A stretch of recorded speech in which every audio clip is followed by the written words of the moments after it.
Hey everyone. Today's guest is very exciting for the podcast. We have Steve Ross, who came to us as a friend of a previous guest. Of course, Jim, who was just on our podcast there last week, said, he came up in a story. He was talking about Steve, and I said, I wonder if he would come on the podcast. And of course, Jim Greedike said, absolutely, I think he would. And sure enough, it was not... you're very generous with your time, and I feel like in some of the podcasts that I've heard you on and other people who have told me that you are very generous with your time, and it's one of your gifts. So thank you for being with us today. We have all kinds of directions, all kinds of questions that we want to ask you, and you told us as a pro you're going to roll with it. So thank you for joining us, Steve.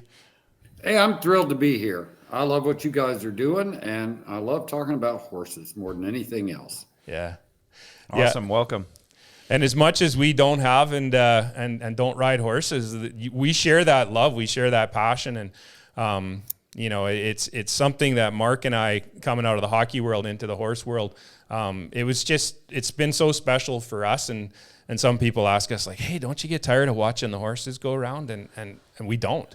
And I'm not exactly sure why, but maybe you can shed some light onto what do you love? Like what still keeps you as enthusiastic for reining as it has for so many years? It's what I like to do. I mean, my goal was when I turned 60 a year or two ago was not have to ride anymore. I didn't mean I want to ride anymore, but I didn't want to ride anything I didn't have to or didn't want to.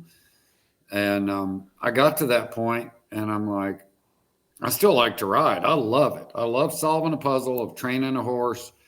I feel like it's probably the same satisfaction that coaches have, and why you see a lot of great coaches can't retire. They'll quit their big job and then they'll take a high school job or something just to feel that process again.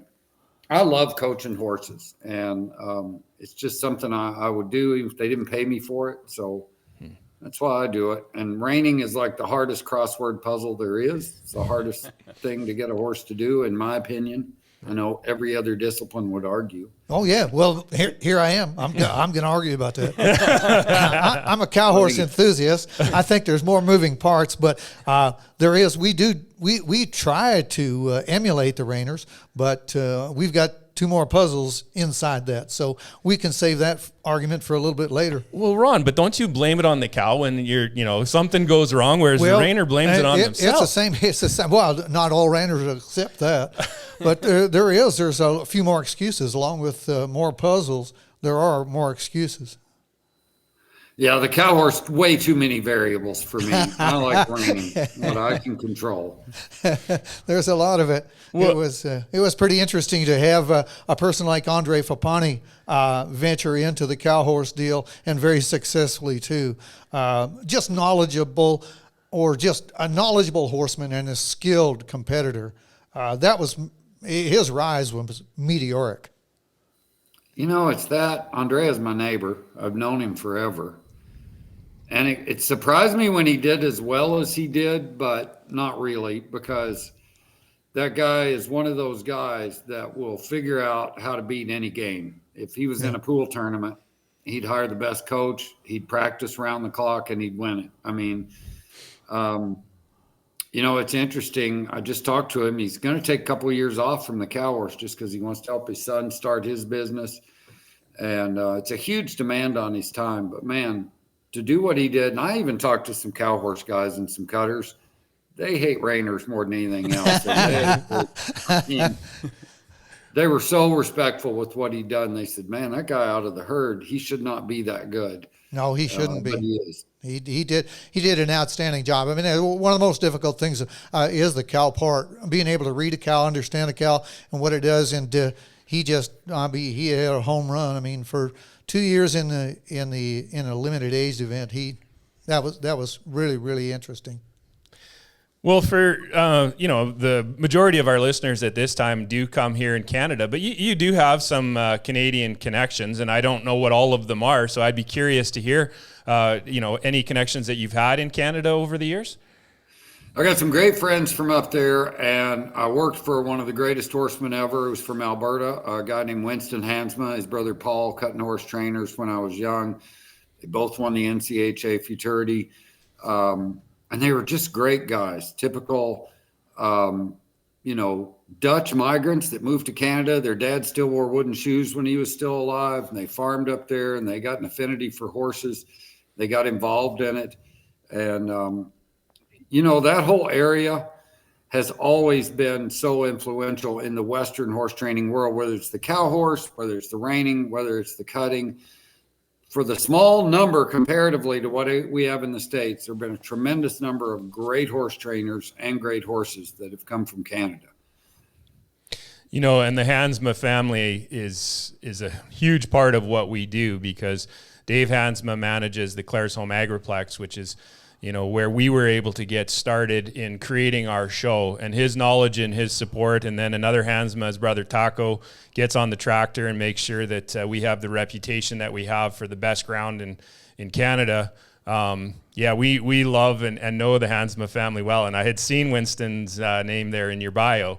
So that was pretty cool. I did want to bring that up, and I'm glad you did. Ron, did you have any? No, I think thank you very much for the Canadian compliment. But you ran into two of the stellar horsemen from Canada. Winston Hansma, a great. We used to we showed together a lot, traveled a lot together back in the good old days, which I think would reflect more on your history as well. Prior to cow horse reining and cutting being standalone events, we were all at the AQHA shows, and I think you've got some history there as well. But that was the AQHA shows. AQHA shows were it coming up. The World Show was the ultimate, and I loved it so much. I grew up in the mountains in East Tennessee. We were still pretty isolated then without the internet, and you'd look at the Quarter Horse Journal and a couple other magazines. But what I always loved was you get to the AQHA World Show in the 1970s, early 80s, and you got to see it all. You got to see at that time the best of everything, and every discipline was there. And I would always notice the fashion from California, the equipment that they'd used, what an influence that had on the cow horse culture, if you will, whether they were from Canada or the Western United States. But the horse world had not been homogenized like it has now then. And that was one of the things I really liked about the World Show back a million years ago, now that I'm so old. You got to see so many different approaches, so many different types of horses. People tended to ride what was raised in their region then, before ship seamen and all that. So you knew people from one part of the country. If they were from California, they were probably riding King Fritz horses. If they were from the East Coast, they were probably riding Joe Cody horses. It's just really changed a lot. But I love the World Show. It's changed now. It's different. It's just really an amateur show now, but that's all right. It's fine. Oh, it was a time, but you've obviously had not only you were involved with Winston and Paul, as you said, but in your background, you were also, did you work or mentor or were mentored by some of the kind of the star names of the NRHA and the AQHA? A couple of names that come to mind, Doug Milholland. Huge influence on my life. I worked for Doug when I was young. I had 21, worked for him for about 4 years. And this was in the mid 80s. And at that time, Doug was so far ahead of his time in terms of being a horseman and what we were trying to do in the reining. I think you got to give guys like Doug and Craig Johnson a lot of credit for really cleaning up reining, making it the beautiful sport that it is now, still maintain the action. But Doug was just such a horseman, a good person, and he was the right guy for me to work for at that time in my life. He let me make a lot of mistakes, let me get on a lot of horses, and put me out there in a way that I could really advance my career. And I always say to Doug, I saw him at the Futurity this year, I say, thanks for giving me a way to make a living, because I always say that the things I learned there, I've sold them for the rest of my career. Wow. That's a big compliment. That is? Yeah. So speaking of the Futurity, I was tuning in on the live stream and, of course, listening to your call and all of your comments on that. And a pretty special winner this year. She's actually going to be coming on to be a guest of the podcast. We're very excited about that. But it seemed to me like you had a pretty close personal connection to Casey. Is that correct? I've known Casey for a long time. She came from the Northeast. I believe she's from Massachusetts. Her dad's a horse trader. But she's one of those girls with the horse bug. And I always say, you don't pick horses, horses pick you. And she got a job with Casey Deary. We always called her number 2, like from the Austin Powers movie. So there's no confusion between the cases. But she was on a real all-star team then. Abby Lingle was there. Trent Harvey was there. Casey was there. It's always tough to gauge those assistants of top trainers. Are they just kind of operating in their shadow, or is this somebody that really has something extra? Well, all 3 of those had something extra, and you could see it in Casey. And then to see her go ahead and establish her own identity and break through this soon after going out on her own, I think it's been 4 or 5 years at the most. But it was incredible. I was so happy I was happy for the sport too, because we've always kind of avoided that in reining. It's so merit-based, and with our judging system, Andrea Fapani won the first time in 2003 when he was an assistant trainer at Todd Bergen's. And I always said, okay, in what other judged horse discipline would that happen? Would the assistant trainer beat his boss and win the biggest event? Well, it doesn't happen in the halter or pleasure or any of those where it's so much more subjective. But what Casey did, a lot of people have talked about, really blew the lid off that glass ceiling for what women can be capable of. And I've never really prescribed to that, because I think in horse training, there's no difference in gender. I just think at the professional level, we have a lot more men than women. So it stands to reason not going to be as many women champions, but she proved there's no difference. If you're good enough, you win it. And she won it. Yeah. So you're really feeling, because I share the sentiment, you're really feeling that her win colored reining attainable for everybody.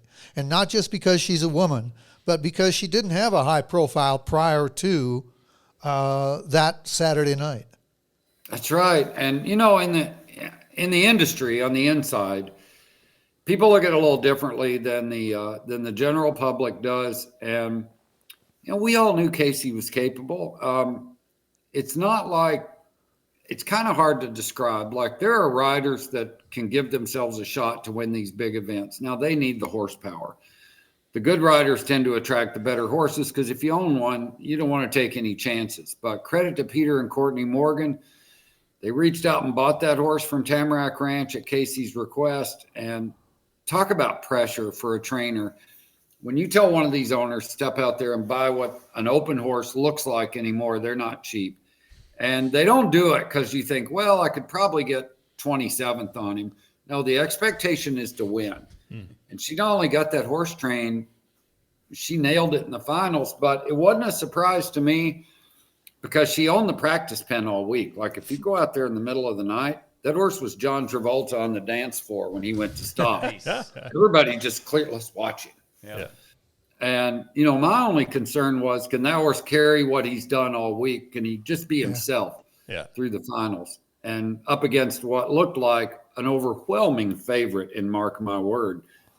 But Casey left no doubt, no doubt at all. She won that event. Awesome. I felt like in watching that finals, like that horse was the one with the most gas left in the tank. And when I look at her path to the final, she killed it in the first go, and then her score wasn't off the charts in the second go. Over the years, I felt like, in watching that final, that there were a lot of horses that the tank was empty. How much is that, do you see as being the strategy, and did Casey, was that a part of Casey's success? Like, I don't know, like, I'm an analytics guy, I'm a data guy. So I'm always approaching sports from that side. And I think as the purse goes up and as the breeding programs get stronger and training gets stronger and all of that, those little competitive advantages can have a huge impact. Like, did you see that in the final where a lot of horses were tired, and did Casey manage that well? In years past, I've seen that a lot. Yeah. Like, it's been a concern, and it's, I don't think it has to do with training. I just think it's what we're asking these horses to do. Most of them have shown 1 or 2 times, but it's usually one go round in the reining. They don't have to make a finals unless they go to the Congress. But now we expect them to make 3 runs at peak performance in a week. Yeah. And, if you compare it to race horses, horses don't do that. They don't peak and stay there, not 3 times in a row. And I don't think anybody has the luxury anymore of saving horse, as you say it. Like, I think you have to show as hard as you can just to make the finals and hope you have enough horse left. The thing about Casey's horse, the Fireman, was he's just next level talented. So what he's able to do doesn't tax him as much as the other horse. And that's what we've seen in our industry. As the horses have gotten better, the preparation is different. Look, when I started going to the reining futurity in the 80s, guys were training them how to do the pattern as they're walking in the ring. I mean, some of the most entertaining stuff you saw was in that warm-up pen right before they went in, because they're still trying to trick them into do it. Nowadays, they're all so well schooled. They don't get out of a walk in that warm-up pen for the most part. The work is done. They just want to have that horse fresh and focused and go in there and hope they can execute. And that's what we saw. That horse just executed what he does. He just nailed it. He didn't fall off any. A lot of those great horses like Mark My Word and a few of the other ones that I thought were really contenders in the finals, they weren't bad, just couldn't match what they'd done in the first two goes. Yeah. Well, I think, too, with those great horses in a 3-year-old, like you say, they've maybe been shown once before, that those really, you're really not sure how much horse you've got. And you don't know whether it's your week with that 3-year-old. He might be, like right now, here we are, 1st of January, some of those 3-year-olds might be peaking now for the training they've had, because I really like your remark that you're asking those horses to do a lot, and each one of those trainers is responsible for managing that horse. And that's a hard thing. You know, my neighbor, Andrea Fapani, who I do a lot of business with, and I love to pick his brain because he's probably figured as much about this as anything. His whole focus now at the futurity, he starts backing off his horses a month before, because he wants them going into that futurity fresh, happy, strong, feeling as good as they can. And even for a guy like him, who makes it such a point of surrounding himself with just unbelievable horsepower. And I asked him this year, you know, well, what happened at the futurity? He said, you know, I thought the Hoss that he rode for Jimmy and Nancy Nichols, which proved to be his best one, so I thought he was it. I thought he had him. And come finals time, he just didn't quite fire. And that's what you just don't know. I mean, that horse was good. He was still top 5, but you don't know till you get there. I mean, I always equate it to winning the Triple Crown in horse racing, because it takes such a special, unique individual to run that gauntlet the end of their 3-year-old year. Not many can do it once, but to do it 3 times in a row, that's a great horse. Take your hat off to him. Does it make sense? Like, is the NRHA looking at it and saying, is there a different way to showcase it? I mean, the futurity's been that marathon for a really long time. When I ask the question of people, because I don't know any better, you know, they appreciate that, yes, it's that marathon, and that even if the final isn't as great as it might be because of, you know, the fatigue or the stress or whatever has been put on those 3-year-olds, it's like, but the true horse enthusiast appreciates the challenge of that. But I'm just wondering, like, when I listen to shows like the Cowboy Office, you know, they're talking about the entertainment value that the Western Performance horse disciplines, including reining now, are going towards. And I just look at it and go like, well, what if you spread it out? Like, you still had, you know, an opportunity where that semifinal happened a lot earlier. The first go, semifinal, whatever. Could you spread it out? Would that help? Or no? You know what? Don't change things. Unfortunately, I have a reputation of wanting to change things, but I don't know. What's your perspective? You've seen all of it for all these years, so. I think it's about as good as it can get now, and I think it needs to be a test for a horse. Look, they've tweaked it. For example, in the non-pro, they only have 1 go in the finals, and they have a consolation round for the 5 horses in each division that just missed the finals for a chance to win their way back in. That gives everybody a second chance if you have a little bobble on a nice horse. Look, in the Open, there are only 75 horses in each division that get to go to a second go-round, or what we call a semifinals now. They used to all run, and the composite score got them in. You got to kind of, when they're 400 horses, you got to run them twice, all of them once, and the top 75 second after that, just to get to the best 30. There needs to be some kind of sifting process. 20 years ago, I would have said we got to do something different, but our horsemanship got better. And the reason I say 20 years ago, I wish we would do something different was because of what you alluded to, that because it looked like by finals time, we were all out of horse, and that was no good for anybody. The good ones come into this finals. They're great finals this year. And for the most part, they all had their run. One thing, that I caution people when they're watching the webcast is all the horses in this finals have already been great twice. If they're not good a third time, it doesn't mean they're not a great horse. It just means that's a really tough test. And we only saw the two that dodged all the 20, the 30 head that dodged all the raindrops to get to the finals. Yeah. A lot of good horses didn't make it, but that's kind of how it's got to be, I think. Yeah. Well, the industry too, the reining industry is really taking care of itself too.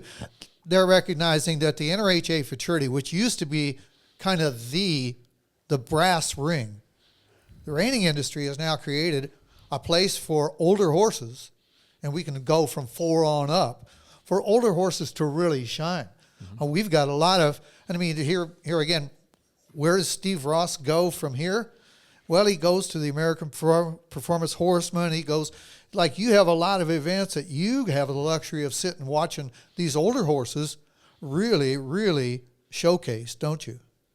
We do, and that's a great thing for the sport. And we've had some really smart people like Thomas Tull from Teton Ridge, Taylor Sheridan, that have looked at our sport, gotten involved in it, and said, this is a great sport, but it's tough to watch because there's so many horses. Like, they've done a good job, like at the American and the Run for a Million, making a small class of 10 or 15 of the greatest horses in the world in each discipline. Now it's a spectator event. Now anybody can watch it. Look, I love this. This is all I've ever done, but I can't sit down and watch the whole first go round. I mean, it's the same horse doing the same thing 150 times in a row. It gets boring, and the crowd won't stand that. And all our horse shows have been driven by exhibitors. That's who's done all the planning. But we're fortunate in the reining anyway now that we've got some great storytellers that have taken an interest in our sport, and they're presenting it in the public to a way that's really easy to watch, and it's fun. Yeah. It is fun. Like for Mark and I being in the hockey world, when we left we transitioned into doing just exclusively horse video work. And, people we'd run into, what do you do? Because North Americans love to talk about their work. And we talk about reining, and nobody knew what it was until Yellowstone came on. And then the whole Yellowstone effect. And something that really exciting that I think is happening here now in Calgary is that the people who are making the decisions at the Calgary Stampede, they have recognized, wow, reining is really important. It can be that entertaining showcase. And so hopefully here in 25, we're actually going to have a reining showcase at the Calgary Stampede. And I believe that's the first time ever. I feel like there's been some reining that has happened on the grounds, but not significantly. So, the name Teton Ridge has come up as sort of, I think, where they had some conversations with that group. In coming to that understanding. I don't know how quickly we can get to something significant, but it's exciting. So, maybe at that time, maybe we get you up here to be a commentator for the live stream, because they never have live stream commentating in the Nutrien, right? Well, not during the 10-day celebration. No, they don't. They just, if they pick up anything, they pick up the house sound, but it's not designed like what I see in the NRHA and the cow horse world is going the same way, creating particularly special entertainment packages. That's what they are. They're entertainment packages. Like you say, Steve, I mean, so I'm a cutting horse enthusiast as well, and I'll be damned if I can't sit there and watch 600 goes at the NCHA first go round. I'm sorry. I missed some of those horses. And they got 2.5 minutes, and in the first 15 seconds, I've seen enough of that horse. Exactly. And producers have figured it out. Like, I got a call last year to go work one day at the Denver Stock Show. And where Denver, as a stock show, was having trouble with crowds on day one. Like, they couldn't find an event that drew a crowd. Like, they have their freestyle reining the last weekend. That's sold out. And they've kind of said, reining sells out, but nobody comes to watch the reining class. They just come to watch the freestyle. So they put together a little Colorado challenge where it's reining, cow horse, and roping. They had 3 or 4 teams, all local heroes against, outsiders. And, the whole thing took an hour and a half. They got to see some great horses. And the folks at the stock show said, we've never sold out this Coliseum on day one of the stock show before for a horse event. They did it just by tweaking it and making it palatable for the public to watch. Even those people didn't know what were going on, they were entertained by it because it was an event. Yeah, and that's where we're at with the planning for the Calgary Stampede is we're basically going to have a 2-hour window. And credit, I think, to the Calgary Stampede, we better not fail, but they're giving us 2 hours of prime time. And so that's where that conversation now needs to go between now and then because, it's not a horse show. It's not going to be NRHA approved. So hopefully we have enough support from the industry, from our riders and our top horses that are willing to come and be there because it's not convenient to get onto the grounds or that. But, to me, that adds to that overall increase in value of the sport that we're seeing. And I don't know, like Ron, like you had some questions around sort of the sustainability. And I feel like I've heard that enough on the Reining podcast. I hear is what's happening in the past, say 5 years coming out of COVID. Hate saying that word. Is it sustainable? Ron, did you want to piggyback on that? It's kind of, that's the same thing. I don't know, Steve, how do you feel about the fact that what we've done or what the industry, the equine industry as a whole has done is really, really done a great job of promoting the high end and making it a package deal, making it an entertainment package, a saleable thing that you can put your bum in a bench, pay your dollar, and really enjoy it and get an education too. Like you said, so often they don't know what they're seeing, but once they're out of it, they do. They go, oh, that was cool. So we're doing that. We're busy selling that, but can we continue there? What's the trickle-down effect? Do we have enough base? Are we paying enough attention to the base of each industry? What do you feel about that? Are we neglecting them, or are they going to get the trickle-down effect good enough to be healthy? They've already gotten the trickle-down effect, and that's a little bit of a pet peeve of mine. Reining producers, we said, like Taylor Sheridan, like Thomas Tull from Teton Ridge, they've gone out of their way to put together showcase events that will highlight our sport. And that's why we've grown, because they've been able to tell stories and create drama that attracts people to our sport. It's a little bit of a Trojan horse. But look, let's be honest. There's two sports in reining, okay? There's the game that Andrea Fapani and Casey Deary are playing. And then there's all the rest of us on the weekends who are just having fun. Look, the exposure that those top guys bring, I'm all for the little guy. I'm all for the little guy. The little guy is who gives me a business. Like, I can tell you what our customer looks like. They don't look like Sean and Andrea. They look like they want to go show on the weekend, keep a horse at home, hang out with their friends, and have a good time. And that's great. But if you put those people on the TV show, nobody'd watch it because they're not real good at it. No different than we're going to put a bunch of junior hockey players with 2 left feet out there and try to sell that. No, people want to see Gretzky. They want to see the puck before it goes there. So, the top end, ever since in 1986, when the Reining Futurity made the decision, the NRHA did, to add 100,000 or make it pay 100,000 to win, there was a huge uproar. Oh, you're putting all that money up front. What about the little guy? Well, guess what? The top drove the bottom up. Once they did that, we saw our first exponential growth in our sport. Next year or this year, it's going to pay $500,000 to win. That's going to foster more growth. Makes people buy horses, makes them play. And can they afford the horses? Because the price of horses has gone exponentially upwards. You can't afford a good one. Like, you can't afford one that you need to go win the Futurity on. Like, most people can't. But most people, most people don't need that horse. You couldn't ride him anyway. So are weekend horses affordable? Yeah, look, our average horse, average reining horse we sell is about $30,000-$35,000. That'll get you to the horse show. For people that aren't great riders but want to play in our sport, no different than a guy that's not a great golfer but he loves to go knock it around, I'm not going to discourage him. I just see it as two different worlds. I see the top end open guys are the best promoter of our sport that we have. And then on the other hand, we have a venue where people that aren't great can go participate, try their luck. The scoring system is so great because it kind of like in golf, it kind of lets you know where you are. We ran into an unfortunate situation here this year that caused us to make changes to our big show that we had run for 2 years and had a blast. And it just financially and economically for the number of horses that were going to be able to come because of various situations, it was like, okay, we're going to push it off into the fall. And we're trying to create a nice big futurity up here in Canada. So it was like, okay, let's do that. In the meantime, some of the trainers and some of the non-pros even reached out and said, hey, like, you can't run the Big X, but could you still run a horse show? And then we got into a really interesting conversation, which we've chatted a little about in this season of the podcast, where, you know, what were the economics that made sense from a trainer to leave their barn and come to a show that didn't have any NRHA money.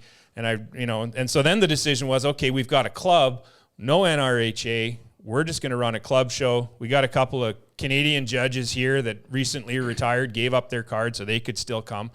And so we ran what people were calling a club show. But, I mean, if you tuned into the live stream, people would have thought that the exhibition was on, they'd missed something. We ran it like a horse show. But I'll tell you what, Steve, the response from the non-pro competitors, the greens, the reins, even some of the non-pros, even some of the open riders, it created this really unique opportunity that maybe had gone away. And I really felt like, man, like we found something here. Like this is special. This was a great place for people who love their horse to just come in low pressure, ride their horse, even pay a few less dollars to get there. Like, does that surprise you to hear that happen? No, not at all, because I think of a guy like George King up in Idaho, that's a great producer of events.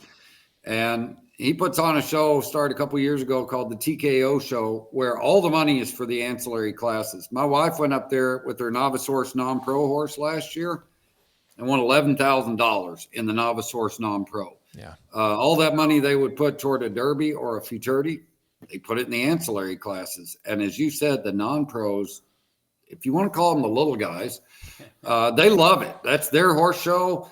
They don't have to bang heads with any trainers. There's not $100,000 added derby. It's just regular horse show classes, and they pay great. And the response has been overwhelming to that. Yeah. Well, it takes you right back to the question of that you posed earlier, right in the very first part of the podcast, when they asked you, Steve, I mean, what is it about the magic of the horse, right? That non-pro, they just want to show. God, I live with one. You know, she just wants to go share a horse. She doesn't care who puts the show on. She cares about the ground and the timeliness, you know, the organization and the stalls. She doesn't care. I mean, they could give widgets away, and the champion could get 2 widgets and reserve 1. As long as she's got good help. Right? Well, yeah, she wants better help, but I'm not giving her the truck. So, Steve, you brought up your wife, Boo, and I only know the little bit that I've heard. That sounds to me like you met her. She was in South Africa at the time, and you were a globetrotter? Are you still a globetrotter? Like, do you want to take us back? Because, you know, this love for the horse, I mean, I'm guessing you caught it young, and you've sustained that love and passion through your whole time. But I'm guessing nowadays, Boo's a big part of that. She is, and I've always been a horse geek. That's kind of, I guess you could even call it my calling, because every time I've even thought about or tried to do something else, I always get drawn back to horses. I got the best wife in the world. She's originally from England. South Africa is kind of like Florida for the British. When they want to go to warm weather, they go to South Africa, former colony, I guess. But a great horse trainer. I was working down there once a quarter. I'd go to South Africa, a little business down there. I'd coach people. We'd go to horse shows, go to their national show, do a lot of clinics, and kind of balance that with my time here in the States. And Boo came to one of my clinics, and I got to tell you, I probably learned more from watching her than she learned from me. She's a great trainer, great Liberty trainer. Her and her friend had a production company down there in South Africa. They did a lot of work for commercials and movies. They had a Coca-Cola commercial that made it to the Super Bowl with horses running through the surf. Cool. She's just a great hand and the glue that holds my business together. I'm telling you, I couldn't do it without her. So then did she just came straight to Arizona. Have you been in Arizona or Scottsdale area for your whole life, or what's your journey been to get to where you are now? I was in Texas then when Boo and I met, but I always loved Arizona, and I judged out here at the Cactus Classic one year, which is in March, and it was the first year she'd lived here after I convinced her to move to the States, and it was 30 degrees and freezing rain in Stephenville, Texas. And we came out here and it was like today, 70, clear, no humidity, no bugs. And she looked at me. We were having coffee out on a patio in Old Town Scottsdale. And she's like, why don't we live here? Why doesn't everybody live here? Well, Sounds like it is a little warm in the summer. A firm grasp of the obvious. And so we did. We just packed it up and moved, and never looked back. I love it here. It's a great place to be in the horse business. I just love it. Well, that's great because, I mean, we just see so much of that migration out to Texas and Oklahoma. And, it obviously you're still there and there's still a lot of people there. And it's great to have it be strong on the West Coast. And so that's awesome.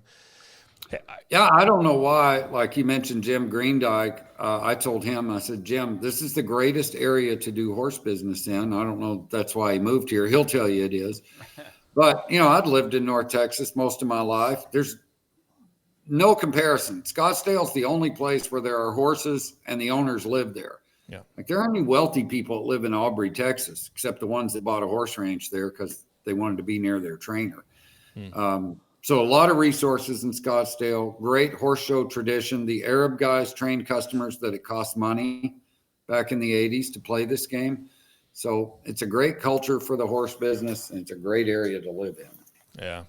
Cave Creek, I've been out there a couple of times for some golf and travel experience with my hockey buddies, and it's awesome. I got a question for you. If I were to say, like, because you've had a lot of done a lot of work and a lot of connections with Brumley and their horse show production, what would we learn from them? Like, what are the things that you think that they do so well? I mean, they've been at it for a long time, and that's part of the guilt that I feel is like I want to get from 0 to 100, and it's like, okay, well, first you got to learn how to do it, kind of thing. But what would you say they're doing right that we could learn and try and do up here in Canada? Look, I study business a lot. I study successful coaches and entrepreneurs and what they do. And if you wanted a model for somebody to study on how to run horse shows, I'd look at Brumley Management because, number one, they hire great people, whether it's their staff. They've had them forever. Amanda Brumley's really loyal. They hire the best judges they can. They go out of their way to make sure that the facilities, Tracy Brumley will be out there at 2 a.m. dragging the arena before one of their shows.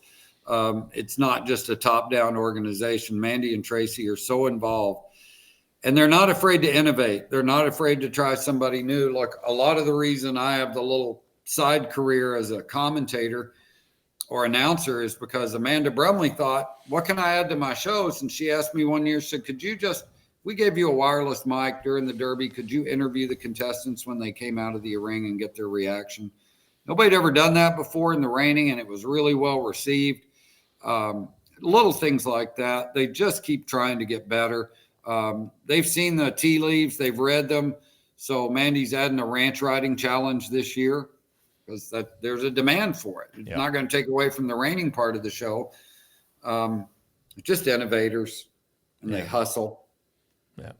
Yeah. No, I've seen that too, and it looks to me like you mentioned. I think they had a lot of family that supported them through that too, and that's actually how we kind of got kickstarted. It was really funny when my mom said to me, "Dave, why do you think you can run a horse show?" I said, "I'm not really sure. It's just crazy, I guess." But as it turned out, it didn't matter when the family came together, and that included really close friends as well. Some of them. Well, everyone in this room I consider a close friend, and I'm guessing that's been a big part of their success as well. Very much so. Tracy's mom works doing the prizes. They never had any kids, but it's like a family. From Tina Riley that manages the shows there on site, so many other people that are just mainstays there. That's a stressful job to have. I couldn't do it. There's so many demands. But they seem to ease right through it.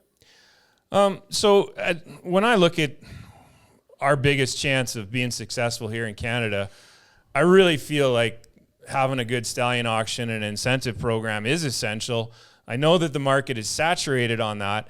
I would say it's not saturated here in Canada, and maybe I'm wrong, but that's kind of how I feel about it. But what we have to do is we have to be innovative. You brought up that term when it comes to Brumley, and I feel like we're trying to follow what would be the NARS approach. But would you have any recommendations to us, or like you can tell us don't do that, it's too much? But no, I want the truth. Like I feel like it's going to be important to be successful, and I'd love to hear your thoughts on it.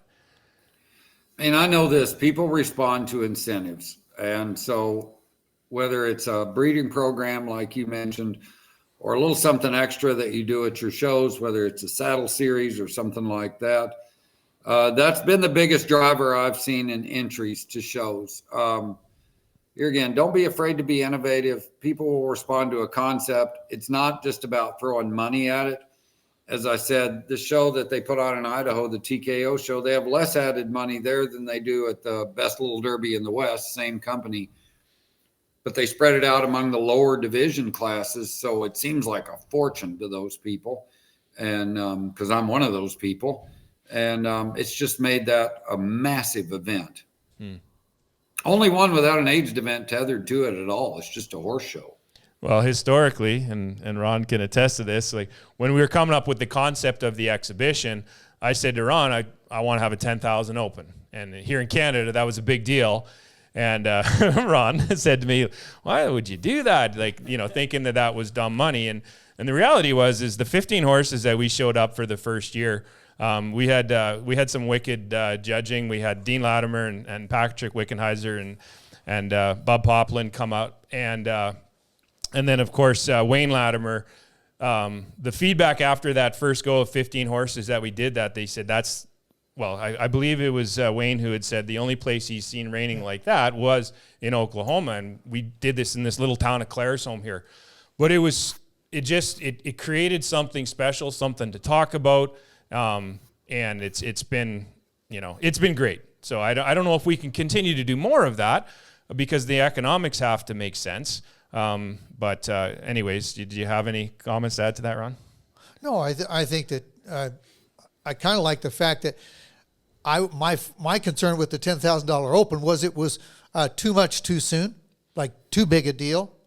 But so I was proven wrong, which turned out great. That's always good to be wrong if it turns out good. Nobody wants to be right about failure. But hey, Ron, don't worry. You've been right on telling me I'm stupid a lot of times. So now that we've singled me out from the herd here, and I'm out by myself, but you made a comment that it's recognition. It's not so much a financial remuneration. It's recognition. And I think that's where, like a stallion incentive or any type of incentive up here in Canada. I mean, my new belief now, the card that I'm carrying around is that I think we have to start taking pride in Canadian bred horses rather than a purchased horse. And I don't mean to say, rather than coming down to your sale barn, buying a hopefully winner and coming home, we can use ship semen, anything like that. Having recognizing Canadian bred horses so that a Canadian owned the mare at the time of foaling. That's basically what it is. So that those kind of recognitions, do you think that is an incentive? It could be. And I know several people in Canada that are making efforts to emphasize Canadian bred horses too. And I think it's a great idea. Look, you have a reining, it's an arms race. They're going to get the best horse they can get. I mean, that's just what we're seeing now. You see it at every level. I think that's an important incentive because, it can give people an opportunity to earn more without doing more. But people are going to buy the best horse they can. I'm certainly not advocating a protected. I'm not saying a protected. I'm saying like a side pot kind of a thing, a side incentive identification to within that overall contest. Mm-hmm. You recognize one of our fellow countrymen that's really done well, or a stallion that's standing in Canada, or whatever, a breeding establishment that's producing a few horses. I certainly wouldn't. Now that I would forecast failure if you limited it to Canadian bred horses. But if you look at like the Denver Summer Slide, it's a futurity. It's been around for 30, 40 years now, maybe longer than that. Man, I'm getting old. But the value, the reason people go there is the Rocky Mountain Reining Horse Breeder Stakes. And if, that's bought through their breeding program, that pays a lot better than their futurity. And, if you got one of those in that, it's worth going. That's kind of the determining factor for why people go to the Denver futurity now. So people do respond to incentives. And on that one, I know a lot of people want a lot of money with horses there that maybe wouldn't have won as much in other places, but because they're eligible for that side pot, very well worth it. And they make an extra trip to go chase it. Did I hear you say on one of the broadcasts, I don't know if it was the Derby or the previous futurity, I know I heard the comment, and I feel like it came from you, that maybe it's the mare that is the more significant factor than the stallion, and I do you recall saying something? I don't want to put words in your mouth, but I feel like I don't want to say it because then everybody will know, but it's as obvious as the nose on your face. I mean, I've always believed the mare's more influential than the stallion. You do see trends on stallions because they'll have now 400 foals a year. So obviously you ride enough of them, you're going to notice, well, these horses by this sire tend to be this way. But look at the finals, guys. There were 5 Wimpy's Little Chicks that showed at the futurity this year. 2 of them made the finals. If you just look at the mothers in the NRHA Open Futurity Finals, they're all great mares. The top 4 this year were all out of mares that had been Open Futurity finalists before. There's a reason a donkey doesn't win the Kentucky Derby. These horses are bred to do it. You can still compete, but at that top level,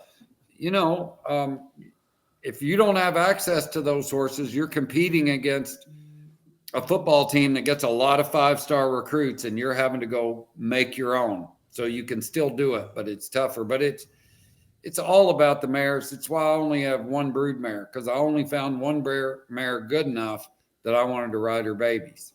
Wow. Most people breed anything and then wonder why it doesn't work and blame the stud. Well, yeah, or you see these Facebook comments. My mare is really hot. What is the best stud to calm her down? Well, just don't breed that sorry runaway. They're not going to stop, I mean. Well, yes. A lot of mare owners believe that the stallion is supposed to fix everything. And, no, they don't. And I know from times in my career where I worked for or with breeders where I'd get to ride 20 colts out of the same stud, and I'd ridden most of their mothers. They all rode like their mothers, Yeah. Even when I worked at the Bar H with Paul and Winston Hansman, rode all those dual peps and Doc Alinas and just one great horse, Doc's Hickories, after another. I had a chance to ride their mothers there, and even then, those colts tend to ride back to what their mother was. Bob Loomis always said, if you don't like riding the mother, whatever you do, don't raise babies out of her. Wow. So it's, to me, such a secret that has no business being a secret. It's so obvious to me, but I don't fight it anymore. Yeah, keep breeding that mare. Yeah. It's going to work out great. Well, obviously the talk is the talk, and it always focuses on the stallions. As far as like for me being I don't know, I like you described yourself as a horse geek, because I like to describe myself as a geek. And again, I mentioned earlier, I like the numbers and stuff, but it isn't as easy to follow that mare line, or it isn't as talked about. So I think it's a hidden gem for people who are out there. I mean, my comment, I always like to make comparisons about things that I do know. And honestly, like if the dad mattered in professional sports, the entire league would be full of the same names of the fathers. And, there's some that make it and some of the kids that do well, but ultimately that's not how it works. You see new names, right? And there's a lot of Bronny James running around the basketball courts. There you go. Yeah. Well, the cow horse sport is a little truer to your advice of the mare power. I mean, they track those mares, and you can see it in the sale price of the yearlings and the 2-year-olds. If it's out of just a ho-hum mare, that everybody knew she didn't ride that good and she was not that big a performer, it doesn't matter who the sire is. It's a coffee break. It's an intermission. Completely agree. And watching the NRHA Futurity yearling sale this year, it's obvious, name brand yearling out of a nothing mare still brought 10, 12, 15,000. But by the same sire, a yearling comes in out of a mare that's produced 50, 100,000. It's triple the price. Yep. The public's figured that out. The power is on the bottom side. If for no other reason than if we can all breed to Gunna Trasha, then whoever breeds the best mares to him is going to have the best colts because the top side's equal. And so, as I said, that's why I waited so long to have a brood mare. But I tell horse trainers, because the idea always was I'm going to raise a stud, I'm going to develop a stud, and I'm going to stand him. Look, if you don't have the infrastructure in place to stand a stallion, you're just going to go broke promoting him. I always use the example of my neighbor Marco Ricotta. When he left Andreas and went out on his own, I can see his barn from my kitchen here. They had one mare. They raised her. He and his wife Jenny owned her. They flushed her when she was a 2-year-old. And then Marco made the finals on her in the Open Futurity when she was a 3-year-old. And now they've got a baby already by that mare, Open finalists. Long story short, they wound up selling her to Archese for $400,000, that first baby out of hers.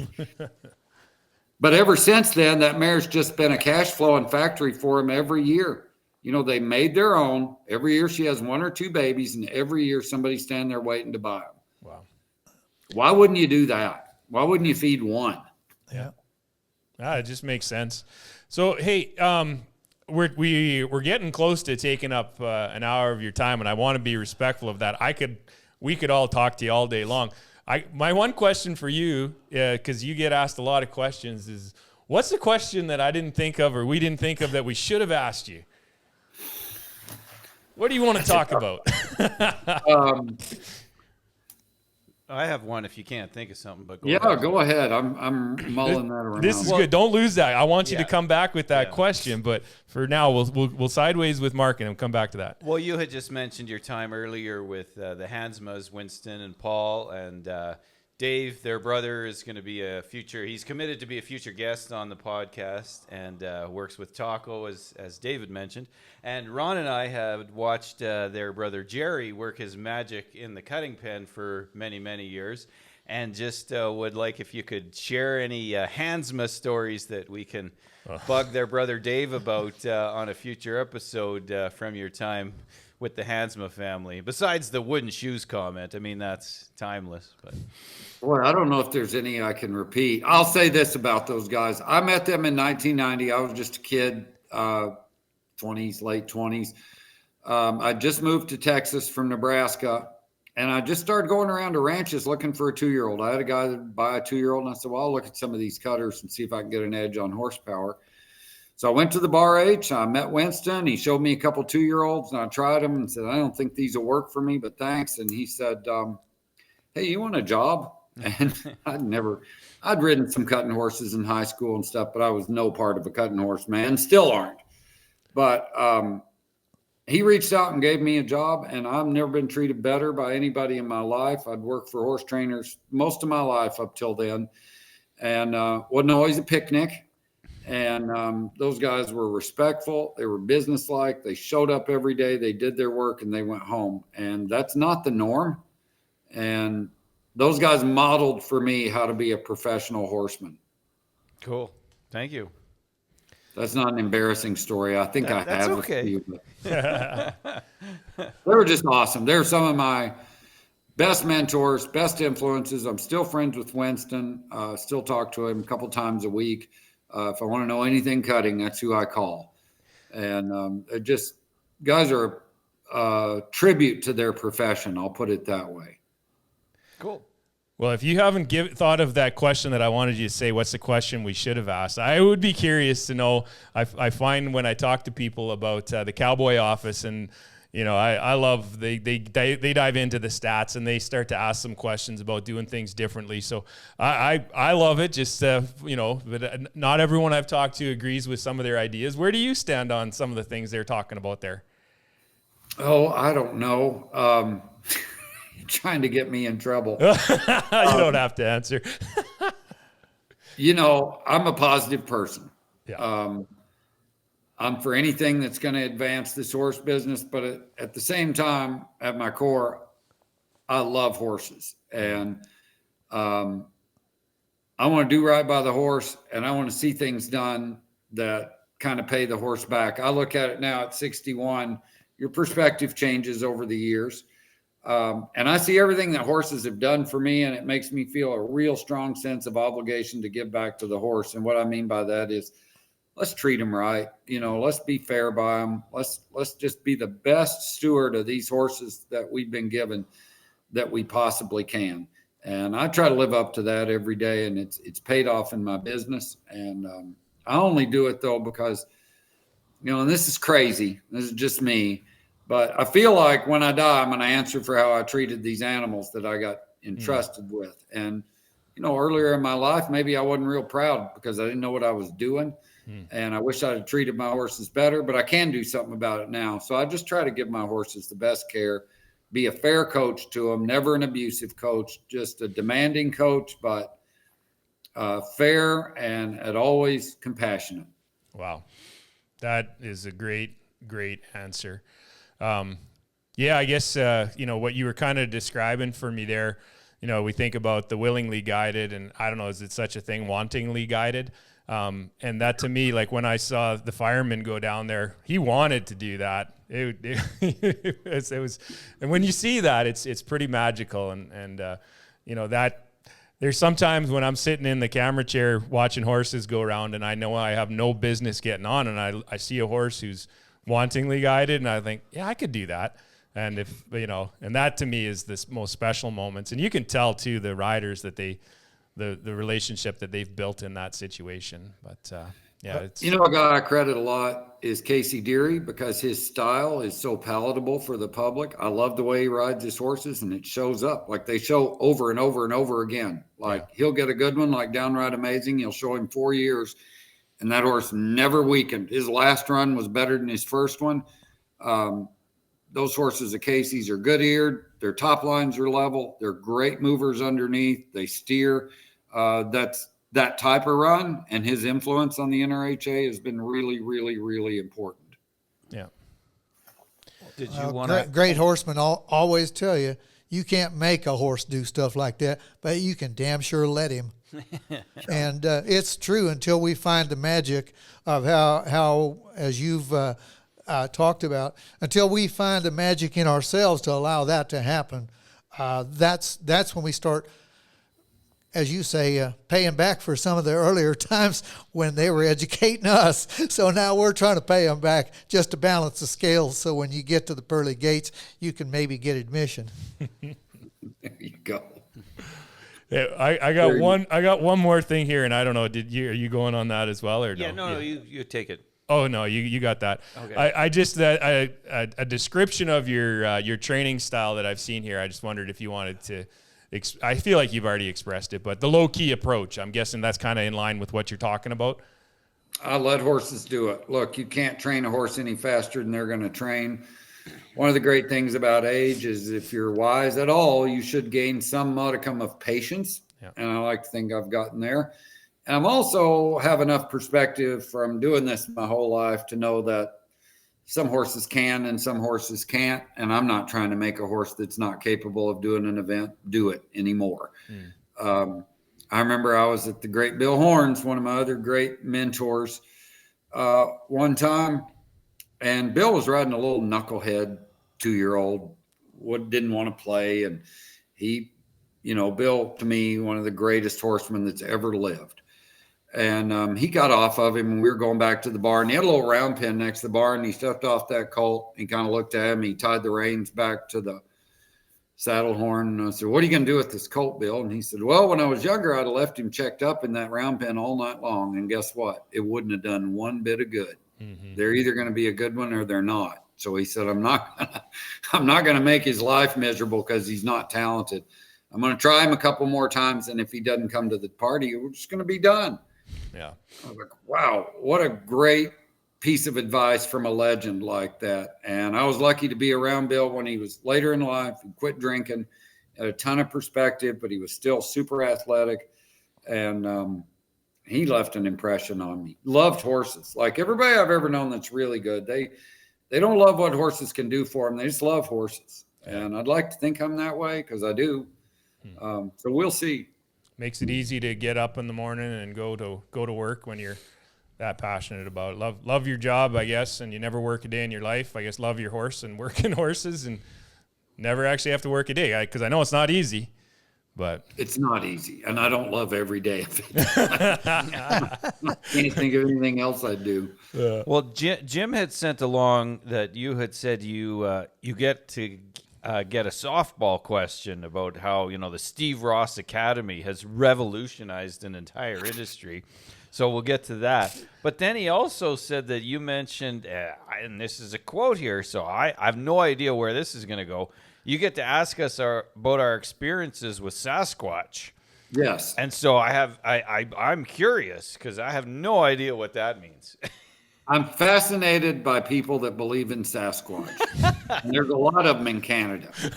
I'm not a Bigfoot believer as much as I'm fascinated by people that want to prove Bigfoot's alive. Although no hunters ever seem to see him. Well, they has to be real because the Arizona, originally the Phoenix Coyotes, Arizona Coyotes, they moved over to Utah, and I believe they're going to be called the Yeti. So there's going to be a bunch of Sasquatches there. Hey, just to let you know, they used to live right there in the desert. It's spreading. The Loch Ness Monster. Boo may have some influence with the Loch Ness Monster deal. Yeah. She very well may. And when I was a little kid, I saw a Bigfoot movie and I thought that was the coolest thing ever. And I read a Bigfoot book. When you put skates in a hockey stick in the hands of a Sasquatch, I tell you, it's very Canadian.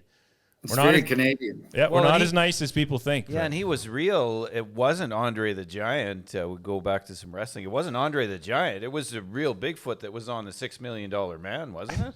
That's right. Andre the Giant, he couldn't have pulled that off. There's no way. No. That guy Had to be real. like Oh boy, this is going south fast. Okay, we could get back to the Steve Ross Academy revolutionizing the industry for your softball question.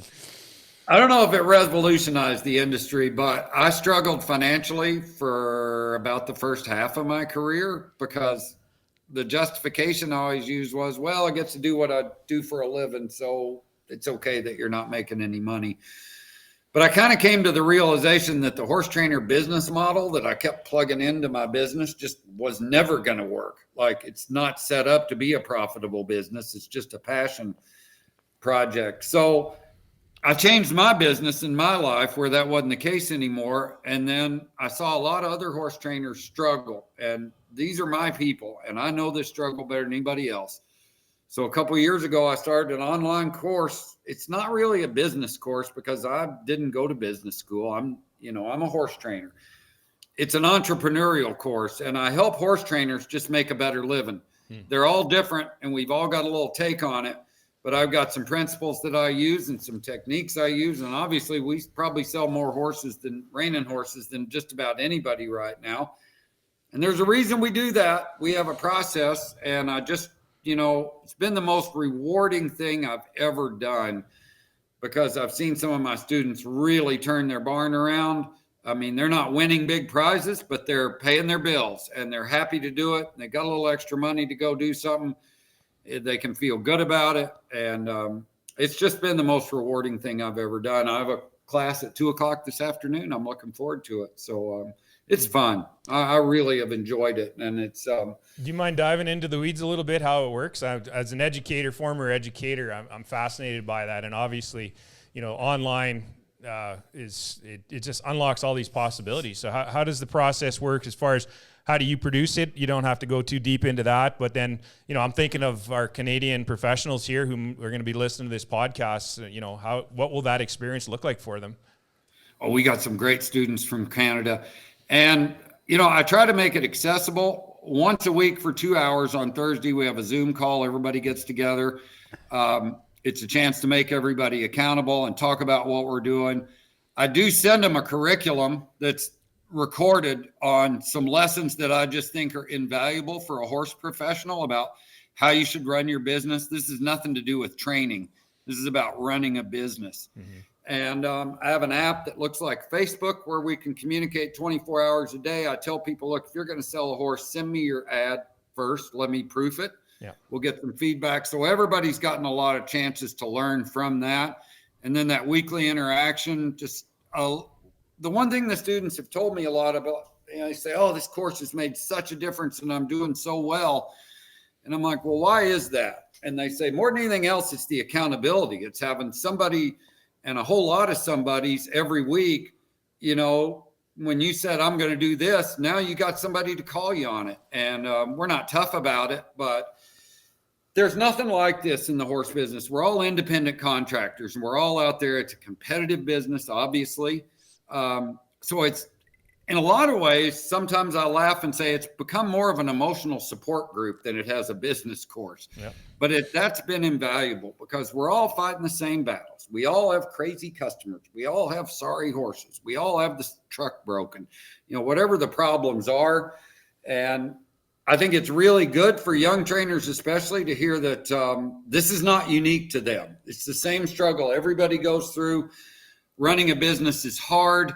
If you're like me, I tried to learn everything I can about my craft, about how to train a horse, but I never had a clue about running a business. So I had to educate myself, and I'm just trying to pay that back with what I've learned by sharing it with some other people and make their life easier. And it's done that. And for that, I feel great about that. I'm guessing that touches hits home for you, Ron. Ron is a horse trainer, so. Yeah. No, it does. I mean, nobody teaches you. Like you say, the skill set, you've got a toolbox full of horse fixes, but you don't have a clue about invoicing and managing money and what profit lines and return on investment of time or effort and all of those things. Either learn that, either marry well or, either marry well or you are fortunate to have one, maybe two parents to act as your support group that'll get you back on track. And I had no trouble spending money, but I sure had a hard time keeping it captive. So, you just have to, those are things you learn. I was fortunately, I didn't like sleeping outdoors and I didn't like being poor. And that motivates you, doesn't it?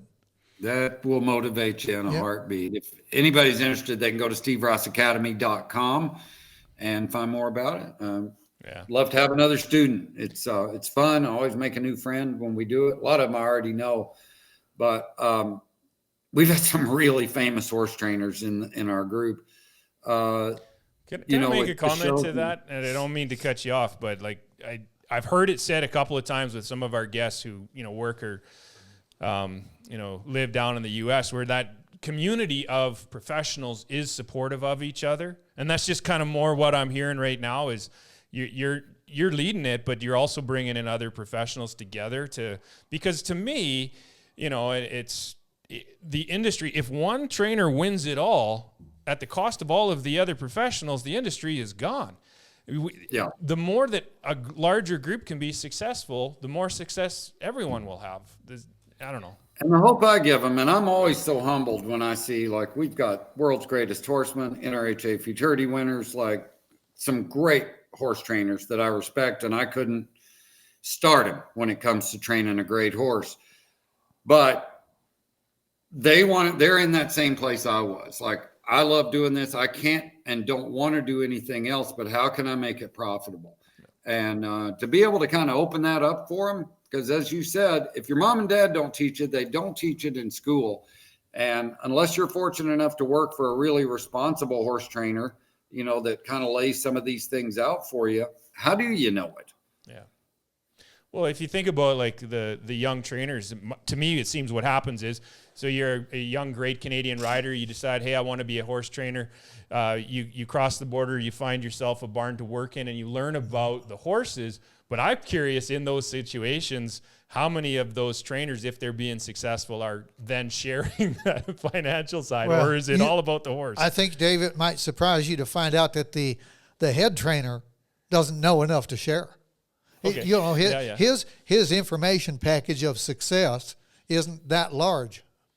So you know, there's he- the There's horse two bit like there's two, just like I said, there's the great open horses and there's all the rest of us. Same thing with trainers. Look, the top trainers in the reining now are like race car drivers.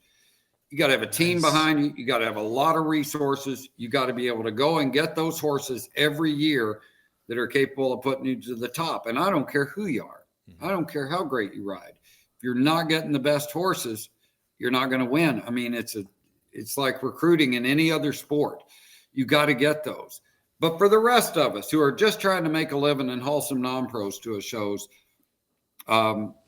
it's a different business. It works differently. There are similarities, but so many people come into it and they think they're going to be Andrea and they want to ride like him, you know, and run their business like him. Well, you can't do that yet. And he didn't do that when he had 8 horses in training after he left Avila's either. Yeah, it'll be interesting. You brought up Luca earlier, going out on his own now, and Andrea being able to give some time up to support him and stuff. It will be interesting to see that next generation, Cade. What does that journey look like for them based on this path that was, you know, in a large part created for them by their fathers or their family or whatever? I'm guessing it's different but the same.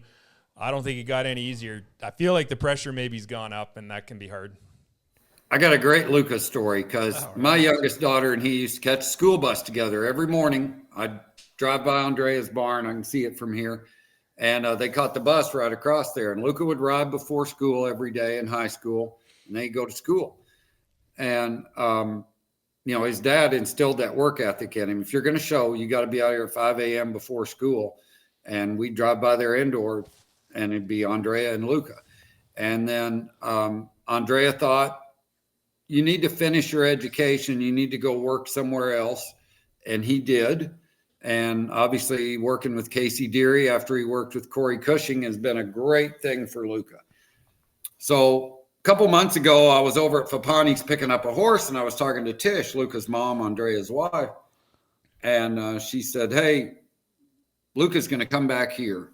He's going to leave. We knew he was leaving Casey's at the end of the year, but he's going to come back here. And I said, great. Is he going to open up his own business, or is it going to be Fapani and Sons training stables? And she said, well, we gave him the option. You know, we'll either rent you the top barn and you can just be Luca Fapani training stables, or you can train with your dad and we'll figure out how that looks and how it works.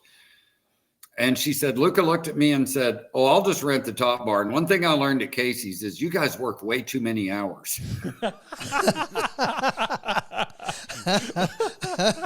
Smart.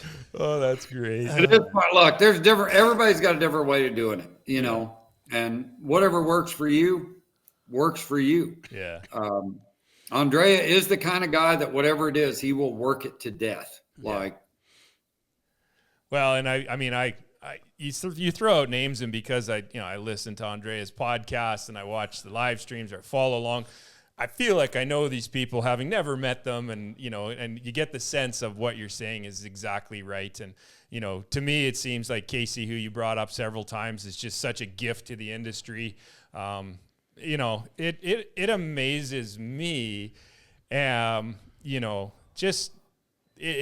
it's why we do this, Steve, because like I said, we're a bunch of hockey guys. Sometimes we joke around about this being a hockey podcast. How many times did we say hockey this podcast? Probably the most that you've ever been on. That's just my guess. And you said it too. But the community and the people, sometimes people will say to us like, oh, we're so crazy. And I'm like, oh, no. We've stepped outside. You're not crazy. You guys are awesome. Yeah. You're awesome. I can't thank you enough. I've been smiling the whole time. I'd love to do it again sometime. I want to meet you in person. I do hope to get to the Cactus Classic this year. You're going to be down there? I'm going to be there. We're going to have a qualifier for the Run for a Million. So I'll be doing commentary for The Last Cowboy on CMT, which has been great. Yeah. But yeah, come down. I'd love to meet you guys. No better place in the world than Scottsdale in March. That sounds awesome. Anything else here? A pleasure. Made my morning. Yeah. Made my morning. It's a pleasure to be on here. I love talking horses. I love what you guys are doing. And, this is another thing that horse trainers need. This horse professionals need podcasts like this. They need, that sense of community, and they need to feel like they're not all alone, because that's kind of how it feels sometimes. It's a tough way to make a living. Yeah. No, that's such a good point, because when we see them, they're at the show when we're all together, but that's a very small number of days in a calendar year, isn't it? Yes. Yeah. Yes, And, you must be clairvoyant or something. You can't see it, and I don't even know if Ron can see it, but there's actually a Yeti, a Sasquatch, on Dave's coffee cup right there. He'll have to turn it to show the camera, but so maybe that's his subtle way of saying he's a believer. This is Washington. This is a Washington mug I picked up when we were down at a reining show in Washington, so I don't know. But yeah, actually has a Sasquatch right on there. This is going off the charts for me. Are we getting off the tracks again, Ron? Way off the tracks. That happened. The next thing, I got UFOs to look at, okay? I got UFOs to look at. Oh, that's New Mexico. He's pretending like he doesn't believe. We talk about Yetis all the time. I tell you, I'm out in the night sky looking around now. You can say what you want about Bigfoot, but you got to give him credit. He's crushing it in merch sales. Yeah. Oh, he sells lots of beer too. I tell you, we're getting a little fresh snow overnight. I'll be looking for tracks. He's in Thank Steve's you course. guys. This has been awesome. All right. Thank you so much, Thank Steve. you. Really appreciate it. All the best in 25. There's a lot of year left, and I hope it treats you great. All right, great. Thank you guys. Bye now. You.